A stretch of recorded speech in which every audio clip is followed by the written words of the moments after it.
Hi friends, welcome to Socially Distant. I'm Brian Noonan. So how are things going? Yeah, me too. You know, March is supposed to come in like a lion and go out like a lamb, but this year, March is going out like your crazy ex, who storms out of your house slamming things and swearing, but then stands on your lawn throwing their own poop, keying your car, and forcing you to stay in the house for another month. I had big hopes for April.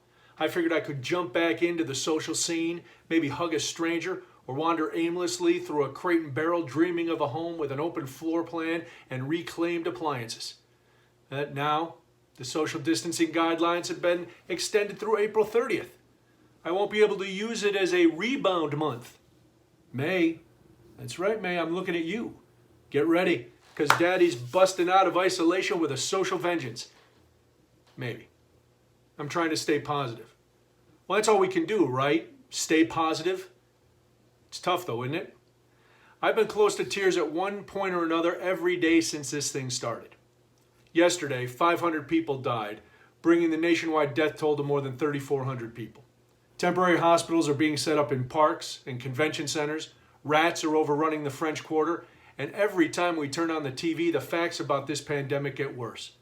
How are we supposed to stay positive without turning into the Joker and going completely nuts? Well, experts tell us that even though we're socially distancing, we should still try to have connections with people. That's why we've been using Zoom and FaceTime here at the house, talking to our family and our daughter in New York. If you don't have anyone to connect with this way, you can reach out to the Disaster Distress Helpline at 1-800-985-5990 or text Talk With Us to 66746. I'm going to have those numbers at the end of this video for you as well. The CDC also recommends limiting your exposure to news, the internet, and social media, since the news right now, quite frankly, a little rough. Now, I concur with all of that, except, of course, for this piece of social media because, well, this is how I'm coping, and hopefully it's helping you cope a little bit too. We should also be taking care of ourselves physically, which is why I drag the hounds around the neighborhood for about an hour each day. Another way to cope with stress is by laughing. Hey, what do you know? Finally, a skill that I can contribute to society. I'm a productive member now. Are you proud of me? I know the humor is very subjective, and the joking at times of crisis can be seen as thoughtless and in bad taste. But you know what? I don't care. There are still things to laugh at even during a pandemic, right? Oh, you don't believe me? All right. Well, let me tell you this. My family had a Zoom call the other night. My brothers, my mom, my nieces, all of us on the phone. During the call, somebody asked the question, how often is everybody showering? Now, the answers ranged from every day to every other day till we got to my mom.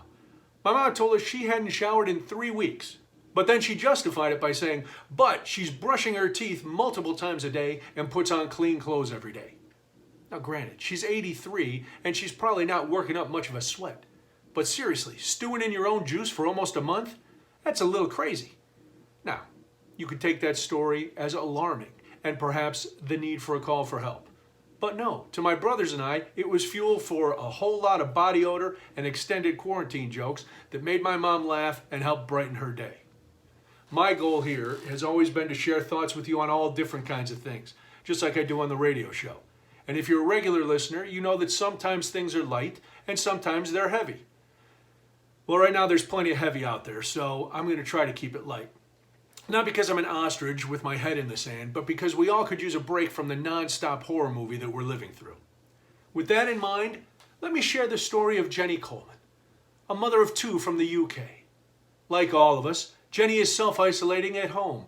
And, like all of us, she dreams of the day when her life will return to normal. In the meantime, Jenny wants to feel pretty again. You go, Jenny. Self-care is one of the hallmarks of dealing with stress. So Jenny is a self-tan fan and decided that some artificial glow would brighten her day and the days of her daughters, who presumably are going to be the only other beneficiaries of Jenny's golden epidermis. She grabbed a bottle of her favorite fake tanning lotion, a glass of wine, and then slathered herself with this lotion like a chef basting a very pale turkey.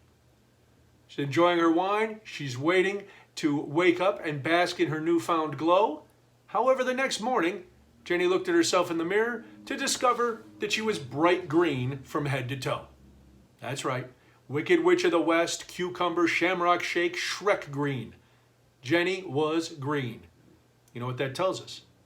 Vanity and boredom are cruel bedfellows. She said the lotion looked a little bit green when she went to apply it, but figured she'd be all right. Jenny, you figured wrong. Now, Jenny, who can you turn to? Nobody. You are green. But the good news is, after many, many showers and exfoliating like crazy, Jenny now has a new skin tone, bright red and raw. I'm sure there's going to be a lot of home beauty mishaps over the next month.